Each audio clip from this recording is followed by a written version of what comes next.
I got a really interesting comment on one of my recent posts, and it was a response to a comment that I said to someone else who commented on that post, telling them that they do not need meds to recover from OCD.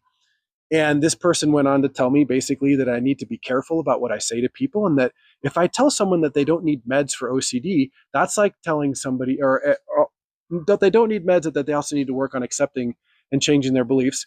First of all, it was totally taken out of context. This person does not watch my content, obviously, I guess, or they have no idea what unconditional acceptance is or what disputing and changing beliefs is, and that's totally fine. But telling me that me saying that to somebody about OCD and meds is like telling a schizophrenic that they just need to power through it and not take their meds and just change their beliefs, or that a diabetic needs to just power through and not take their shot of insulin, or that someone that has broken their leg needs to just walk it off. No, that is absolutely not what I'm saying. My name is Matt, and I am peacefully wired. When I say you do not need meds to recover, I stand by that message 100%. If you do not take meds and you have OCD, you are not going to lose your life. A schizophrenic basically needs to take medication to function in society, or shit can go real wrong.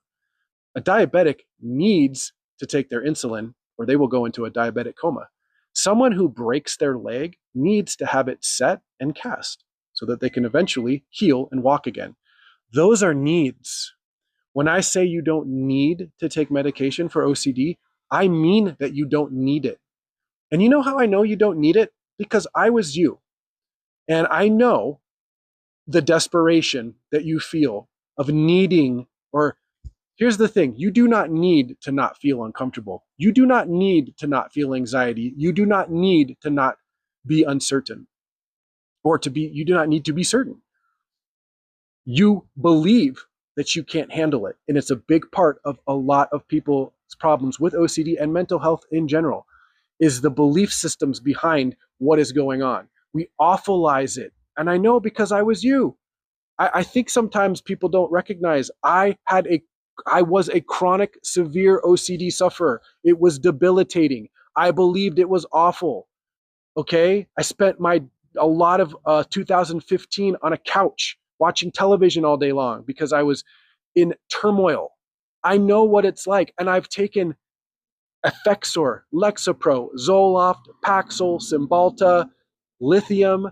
I know that these medications do not change you. You have to change you.